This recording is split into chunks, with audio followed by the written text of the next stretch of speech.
तो ये जो 1946 का कैबिनेट मिशन प्लान है, तो क्या यही हमारा एक मोटो था, यही से हमने शुरुआत करी? नहीं, हमने शुरुआत कहां से करी? जब दुनिया में किसी राष्ट्रों का अस्तित्व नहीं था, तब हमने शुरुआत, तभी से हमने शुरुआत कर ली। कैसे?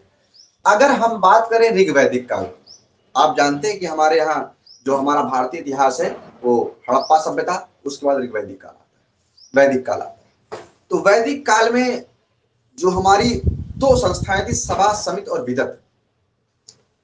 तो वर्तमान जो स्ट्रक्चर है हमारा यहाँ पर, सभा और समिति, वर्तमान राज्यसभा मतलब जो है सभा थी, और वर्तमान लोकसभा मतलब समिति। तो सभा और समिति जो थी ये ऋग्वैदिक काल में ही चर्चा में थी। उसके बाद धीरे धीरे जब हम लोग मौर्य वंश में आए, तो मौर्य वंश में चाणक्य ने अर्थशास्त्र नाम की पुस्तक लिखी। वह अर्थशास्त्र नाम की अर्थशास्त्र है, वह आपकी पुस्तक जो अर्थशास्त्र है वो राजनीति पर लिखी गई पुस्तक है।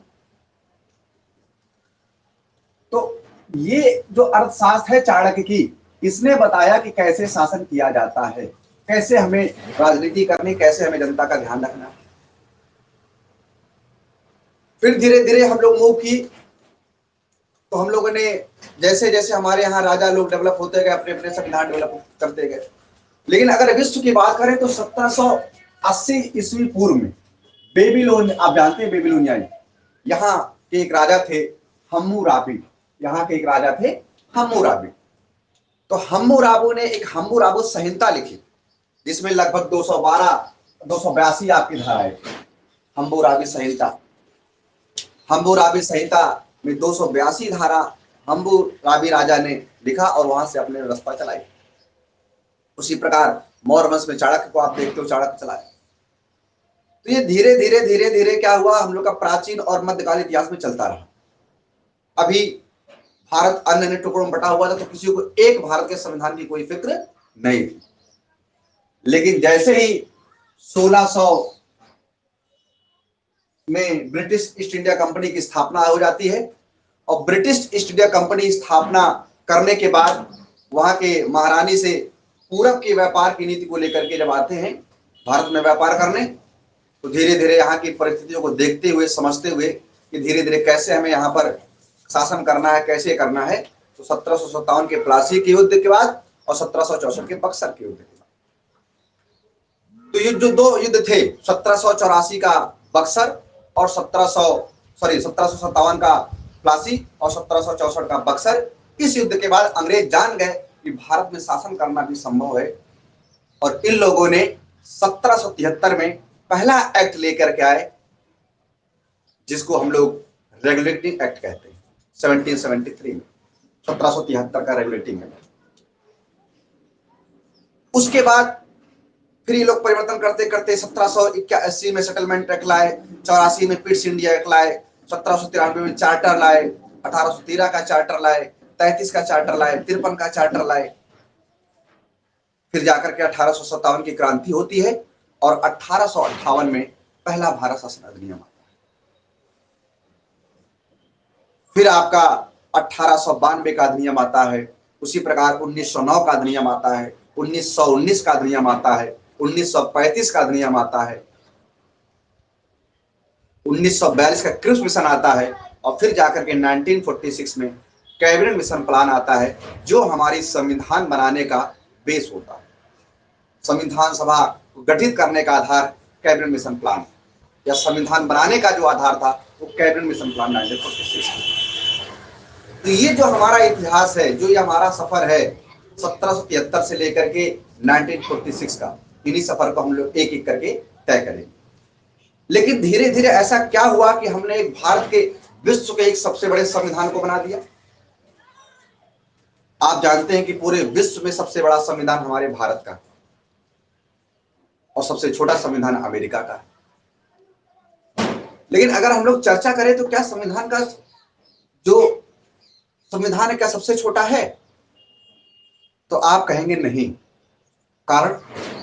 कारण यह है कि अमेरिका में राज्य और देश अलग अलग प्रतिनिधित्व रखते हैं, और वहां के अलग अलग संवैधानिक व्यवस्था है। अमेरिका में अलग राज्यों का अलग संविधान होता है, देश का अपना एक अलग संविधान। अमेरिका में आप जानते हैं कि वो 52 राज्यों का एक समूह है। जैसे ही 1776 में ब्रिटेन से आजादी मिली तो जॉर्ज वाशिंगटन ने 13 राज्यों को मिला करके यूएसए की स्थापना की, और वही 13 राज्य बढ़ते बढ़ते बढ़ते आज लगभग 52 देश हो गए। तो इन 52 राज्यों का अपना एक अलग अलग संविधान है और देश का अपना एक अलग है। तो अगर उन 52 राज्यों के संविधान को और उस देश के संविधान को मिला लेंगे तो अमेरिका से बड़ा संविधान किसी भी देश का नहीं है। तो हमारा संविधान उस संविधान के आगे बहुत छोटा सा दिखाई पड़ेगा। क्यों? आप जानते हैं कि जो हमारा संविधान है वो 28 राज्यों और 8 केंद्र शासित प्रदेशों के लिए भी है। वहां का अपना कोई अलग संविधान नहीं है। हमारे संविधान में जो चर्चा की गई है वो देश के लिए और राज्यों के लिए, दोनों के लिए की गई। अमेरिका में क्या है?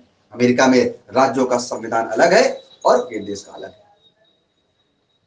तो हम लोग पेपर के दृष्टिकोण से तो बोल देते हैं कि अमेरिका का संविधान सबसे छोटा है, लेकिन अगर धरातल पे आएंगे, वास्तविकता पे आएंगे तो अमेरिका का संविधान सबसे बड़ा है।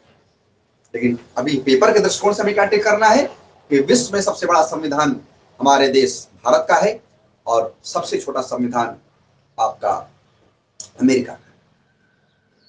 कैसे ये भारतीयों में प्रेरणा हुई कि हमें अपना संविधान चाहिए, हम अपना संविधान बनाएंगे, कैसे लोगों में एकता आई, इस पर भी गौर करेंगे। तो अभी तो हमने वैदिक काल की बात करी, अर्थशास्त्र चाणक्य के अर्थशास्त्र की बात करी, मौर्य वंश की बात करी, लेकिन अगर हम लोग आधुनिक काल में आए, आधुनिक काल में अगर हम लोग 2-3 क्रांतियों को देखें तो उस क्रांतियों से भी हमने प्रेरणा लिया कि कैसे हमारा संविधान होना चाहिए और हमको कैसे आजादी होनी चाहिए। तो अगर हम लोग डिस्कस करें इंग्लैंड की गौरवमयी क्रांति 1688, कई बार पेपर में क्वेश्चन में आया है कि इंग्लैंड की क्रांति कब हुई थी, आप बताएंगे 1688, 1688। तो 1688 में जो इंग्लैंड की क्रांति हो रही है, इस इंग्लैंड की क्रांति में क्या हो रहा है कि वहां की जनता अब स्वतंत्रता चाह रही है, क्योंकि आप जानते हैं वहां पे राजशाही व्यवस्था अभी भी संचालित है और पहले भी थी। लेकिन इस राजशाही व्यवस्था से जनता में आक्रोश है, जनता एक स्वतंत्रता की डिमांड कर रही है। जनता के आक्रोश को देखते हुए वहां का राजा डाउन पड़ता है और डाउन पड़ने के बाद वहां पर संसदीय व्यवस्थाएं भी प्रारंभ होती है। आप जानते हैं कि इस समय जो राजशाही संवैधानिक व्यवस्था ब्रिटेन में है, हालांकि ब्रिटेन का संविधान अलिखित संविधान है। ब्रिटेन ने अपने आप को इस तरह से नहीं बांधा कि हम एक संविधान द्वारा संचालित होंगे। संसदीय व्यवस्था है, जब जो नियम चाहे लाना होता है वहां संसदीय व्यवस्था से परिवर्तित करके राजा के अनुमति से वो ला दी जाती है। आपसे क्वेश्चन पूछता है पेपर में कि ब्रिटेन की संविधान कैसा है, तो आपका उत्तर होगा अलिखित। तो धीरे धीरे धीरे वहां पर भी जनता का प्रभुत्व बढ़ा, राजा की शक्तियां सीमित कर दी गई। जनता का प्रभुत्व बढ़ने के कारण वहां पर आपकी सीनेट और निम्न सदन दो आपके बनाए गए। वहां आपको पता है कि 1215 में सर जॉन वहां का राजा था, उसने इंग्लैंड में नागरिकों को मूल अधिकार 1215 में ही दे दिया था।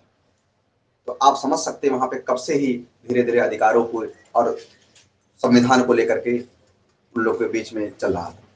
फिर अगर हम लोग एक बात करें अमेरिका की क्रांति की 1776, तो आप ये जानते हैं कि जो अमेरिका की क्रांति है, अमेरिका की क्रांति क्यों हुई? क्योंकि आप जानते हैं कि ब्रिटेन का अधिकार अमेरिका पर भी था। ब्रिटेन का अधिकार अमेरिका पर भी था। 1776 में जाकर के अमेरिका ब्रिटेन से आजाद हुआ और आजाद होने के बाद फिर उसने कहा कि नहीं, हमारा अपना संविधान होना चाहिए। तब जाकर उसने विश्व का पहला लिखित संविधान तैयार किया 1789 में। आपसे क्वेश्चन पूछता है कि विश्व में सबसे पहला लिखित संविधान किस देश का है, हम लोग टिक करते हैं अमेरिका 1789। तो 1789 में जैसे ही ब्रिटेन से आजाद हुआ अमेरिका ने अपना एक संविधान तैयार किया, लिखित संविधान, जो विश्व का पहला लिखित संविधान। तो इस अमेरिका की क्रांति से भी हम लोग प्रेरित हुए कि कैसे कैसे हम लोगों को आगे बढ़ना है। फिर अगली क्रांति देखेंगे फ्रांसीसी की क्रांति 1789। 1789 में जो हमारा ये क्रांति हुआ, इस क्रांति को भी अगर हम लोग देखें तो यहाँ से भी हम लोगों ने कई चीजें ग्रहण की अपने संविधान। जब आप चर्चा करेंगे राज्य की नीति निर्देशक तत्वों की, जब आप चर्चा करेंगे प्रस्तावना की, तब आपको समझ में आएगा कि हमने इन क्रांतियों से क्या क्या लिया। अभी कुछ हाल ही के एक पेपर में पूछा गया था कि प्रस्तावना में कौन सा शब्द फ्रांस की क्रांति किस क्रांति से लिया गया है या किस देश से लिया गया है, उसको भी देखना पड़ेगा हमें। तो ये जो क्रांतियां हैं, इन क्रांतियों से हम प्रेरित हुए कि कैसे हमें अपने भारतीय संविधान को चाहिए और कैसे हम धीरे धीरे अपने भारतीय संविधान की तरफ मूव करेंगे। तो ये जो 3 क्रांतियां थी, इंग्लैंड की क्रांति, अमेरिका की क्रांति, फ्रांसीसी की क्रांति, ये आपके पेपर में पूछी जाती है। इंग्लैंड की गौरवमयी क्रांति 1688, अमेरिका की क्रांति 1776 और फ्रांसीसी क्रांति 1789। ये तो हो गई कि इन क्रांतियों से हम प्रेरित हुए और हमने धीरे धीरे अपने यहाँ संविधान की डिमांड करनी शुरू कर दी। अच्छा, अपने यहाँ भी किसने डिमांड सबसे पहली करी, इस पर भी चर्चा करेंगे कि सबसे पहले भाई भारतीय संविधान को किसने मांगा, फिर किसने मांगा, फिर किसने मांगा, फिर किसने मांगा, उसकी चर्चा करेंगे। लेकिन अभी अगर हम ये देखें कि ये संविधान है क्या, क्या जरूरत है संविधान, व्यवस्था तो पहले भी संचालित होती थी, अभी क्या जरूरत है संविधान। तो संविधान एक पवित्र दस्तावेज होता है। जिस तरह से हम अपने धर्म को चलाने के लिए गीता पढ़ते हैं, बाइबल पढ़ते हैं, कुरान पढ़ते हैं, रामायण पढ़ते हैं, उसी तरह से अपने देश को चलाने के लिए हमको एक पवित्र पुस्तक की आवश्यकता होती है और उस पवित्र पुस्तक का नाम है संविधान। इस संविधान के द्वारा ही शासन और प्रशासन की नीतियां चलती हैं। इस संविधान के द्वारा ही जनता का एक एक नागरिक शासित होता है। कैसे शासित होना है, क्या व्यवस्थाएं होंगी, क्या आपके लिए नियम बनाए जाएंगे, कैसे क्या होगा, तो ये सब संविधान में होता है। तो भारतीय संविधान जो है उसी के द्वारा यहाँ के 140 करोड़ की जनसंख्या शासित होती है। उसी में ऐसे नियम बनाए गए कैसे हम 140 करोड़ की जनसंख्या को नियंत्रित करें। यानी हमने अपने आप को एक बांध लिया सर्किल, वह सर्किल जो है वही भारतीय संविधान। तो क्या संविधान बनने के बाद वही पूरी तरह संचालित है? नहीं, संविधान एक संचालित प्रक्रिया है। ये नहीं कि हमने 1949 26 नवंबर 1949 में बना करके तैयार कर दिया तो उसी के द्वारा हम संचालित हैं, ऐसा नहीं। वह जो व्यवस्था है वह व्यवस्था एक आपकी धीरे धीरे धीरे धीरे जैसे जैसे हमें चाहिए उसमें हम लोग कुछ चीजें ऐड करते जा रहे हैं। तो इसको सस्टेनेबल डेवलपमेंट सतत प्रक्रिया है, जहां पे जैसा लगा उसको ऐसे जोड़ दिया। अभी आप लगभग 126-27 संशोधन कर चुके हैं भारतीय संविधान में। ये क्या है, जब जैसी व्यवस्था उस तरह से हम लोग व्यवस्था उसमें शामिल कर रहे हैं। ये आपको देखना पड़ेगा कि हम लोगों ने बफरिंग हो रही है, बफरिंग हो रही है क्या, कमेंट करके बताइए। कुछ लोग कह रहे हैं बफरिंग हो रही है, अनुकूल आ रहा है, आप लोग बताइए बफरिंग हो रही है क्या, हो रही है यार। जियो तो चल रहा है, नेटवर्क प्रॉब्लम थोड़ी सी लग रहा है, मौसम कारण है। आवाज आ रही, आवाज आ रही है, चलिए ठीक है, ब्लर कर रहा है, हाँ तो ठीक है, धीरे धीरे हो जाएगा। बाकी आवाज सुनिएगा, आवाज से आपको अच्छा आएगा, ठीक है। चलिए, ब्लर भी हो रहा है, हाँ तो ब्लर हो रहा है तो अभी नेटवर्क प्रॉब्लम, मौसम थोड़ा सा गड़बड़ है इसलिए हो सकता है। बाकी जियो फाइबर से लगा हुआ है तो नेटवर्क की कोई समस्या होनी नहीं चाहिए। मोबाइल का नेटवर्क नहीं चल रहा है, जियो फाइबर का नेटवर्क है तो कोई समस्या होनी नहीं चाहिए। बाकी अभी हो सकता है थोड़ी देर बाद आपका हो जाए। तो हम लोग कहाँ पे थे, हाँ हम लोग ये थे कि संविधान है क्या। तो बताया आपको, संविधान एक सतत प्रक्रिया है जो किसी भी देश की शासन व्यवस्था को संचालित करने की व्यवस्था होती है। अच्छा, इस व्यवस्थाओं में 2 प्रकार की व्यवस्थाएं होती हैं। जैसे आप बहुत सुनते होंगे, एक गणतंत्र और एक लोकतंत्र। अब्राहम लिंकन ने परिभाषा दिया कि जनता द्वारा, जनता के लिए, जनता के में शासन, ये डेमोक्रेसी। उसी प्रकार से गणतंत्र कई बार आपका पेपरों में पूछा हुआ है कि गणतंत्र क्या होता है, रिपब्लिक क्या होता है। तो आप भी जानते हो कि जो रिपब्लिक है, जो गणतंत्र है, यानी किसी भी देश का जो राष्ट्र अध्यक्ष जनता के द्वारा चुना जाता है, जहां पे जनता चुनती है, वह देश रिपब्लिक होता है, गणतंत्र होता है। अब अगर हम लोग बात करें डेमोक्रेसी, लोकतंत्र की, तो देखिए लोकतंत्र के प्रकार कितने होते हैं। लोकतंत्र के प्रकार की अगर हम लोग बात की जाए तो लोकतंत्र जो होता है जनता और शासन के संपर्क के आधार पर, जनता और शासन के संपर्क के आधार पर अगर हम लोग लोकतंत्र की बात करें तो प्रत्यक्ष और अप्रत्यक्ष दो प्रकार के लोकतंत्र होते हैं। प्रत्यक्ष और अप्रत्यक्ष दो प्रकार के लोकतंत्र होते हैं। हाँ, ब्लड तो कर रहा, थोड़ा सा रिफ्रेश करो। क्यों ब्लड कर रहा है, थोड़ा सा रिफ्रेश मारो। हाई क्वालिटी का वो नहीं, हाई क्वालिटी रिफ्रेश ब्लड हो रहा है भाई,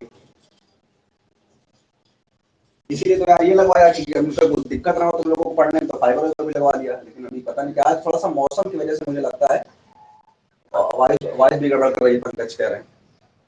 हाई क्वालिटी लगा चल रहा, उसके हिसाब में अभी कुछ ठीक आ रहा है। हाँ, लो पलटो चलाओ, नहीं तो हम लोग का चला जाएगा। सही कह रहे हैं। अभी कुछ नहीं, अभी ठीक नहीं आ रहा यार। नेटवर्क प्रॉब्लम कैसे कर रहा भाई,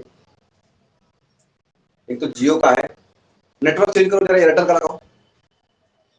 डिस्कनेक्ट हो जाएगी नहीं तो है?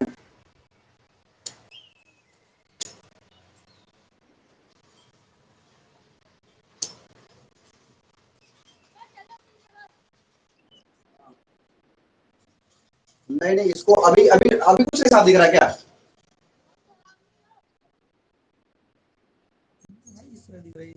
ब्लर दिख रहा है। आवाज आ रही है सब लोगों को? हाँ तो आवाज सुनिए। हाँ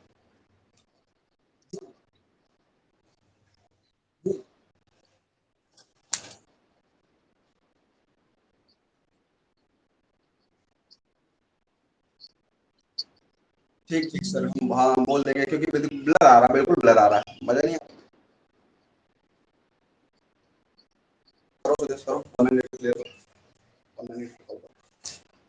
तो अभी आवाज आ रही है, सुनिए ध्यान से। तो अभी जो हमने चर्चा करी, हम लोगों ने क्या चर्चा करी? चर्चा करी कि सबसे पहले 1780 ईस्वी पूर्व में बेबीलोनियन सभ्यता के राजा हम्मुराबी ने एक हम्मुराबी संहिता लिखी, और इस हम्मुराबी संहिता में 282 धाराएं थी। 282 आपके धाराएं अनुच्छेद हम लोग बोल सकते हैं। उस प्रकार टॉटिन के अर्थशास्त्र को आपने देखा, और आपने इंग्लैंड की 3 क्रांतियों को देखा। कौन कौन सी क्रांति? एक आपकी इंग्लैंड की क्रांति थी, एक अमेरिका की क्रांति थी, एक फ्रांस की क्रांति थी। उसके बाद हम डिस्कस कर रहे हैं लोकतंत्र के प्रकार।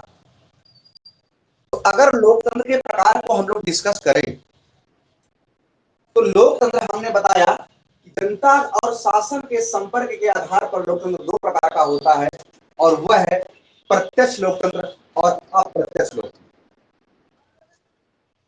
प्रत्यक्ष लोकतंत्र और अप्रत्यक्ष लोकतंत्र। तो प्रत्यक्ष लोकतंत्र क्या होता है? Direct democracy. तो प्रत्यक्ष लोकतंत्र में ये होता है सीधे जनता का शासन।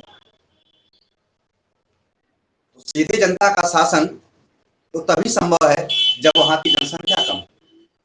स्विट्जरलैंड डायरेक्ट डेमोक्रेसी को फॉलो करता है। वहां पर कोई नियम बनना होता है तो वहां पर जो है रेफरेंडम, जनमत संग्रह होता है। जनसंख्या बहुत कम है भाई, इसलिए होता है। लेकिन क्या आप अपने यहाँ ये व्यवस्था कर सकते हो? नहीं कर सकते हो, क्योंकि आपकी 140 करोड़ की जनसंख्या है। तो 140 करोड़ की जनसंख्या में जनता की सीधे भागीदारी नहीं हो सकती। और कहीं ना कहीं हमको इससे भी पीछे नहीं हटना पड़ेगा कि हम उस देश में निवास करते हैं जहां के नागरिकों को उनके मूल कर्तव्य नहीं पता होते। तो कैसे हम जो है ये जान लें कि व्यवस्था हो। इंजीनियरिंग करेंगे, भारतीय संविधान से कोई मतलब नहीं। मेडिकल के क्षेत्र में जाएंगे, भारतीय संविधान से कोई मतलब नहीं। पॉलिटेक्निक करेंगे, भारतीय संविधान से कोई मतलब नहीं। छोटी मोटी तैयारी करेंगे तो भी भारतीय संविधान से कोई मतलब नहीं है। जब यूपीपीएससी यूपीएससी की तैयारी करेंगे तब जाके भारतीय संविधान से मतलब होता है। तो ऐसे देश में हम कैसे व्यवस्था को संचालित करवा पाए, उस देश की जनता से हम कैसे पूछे जिस देश की जनता को यही नहीं पता है कि हमारे मौलिक कर्तव्य क्या है। मौलिक कर्तव्य के पहले ही मौलिक कर्तव्य में आपको संविधान की रक्षा, संविधान की आपको समझ के बारे में बताया गया है। कैसे आप राष्ट्रगान का आदर करें, कैसे आप संविधान की रक्षा करें। जब हमें पता ही नहीं होगा तो हम रक्षा कैसे करें। तो इसलिए एक एजुकेशन का भी बहुत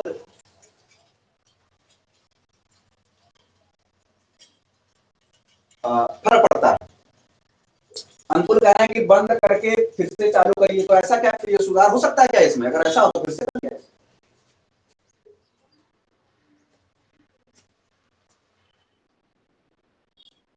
अच्छा, तो इसको एडिट कर करके फिर हम लोग दोबारा ऐड करते हैं, ठीक है? ठीक, बंद करके फिर चालू। नहीं नहीं, फाइबर नहीं, जियो फाइबर नहीं, ये प्लस। हाँ, इसको बंद करो, जी तो फाइव। उसमें 5 मिनट लग जाएगा। तो इसको बंद करो। बंद करो लाइव, इसको करो फिर हम बात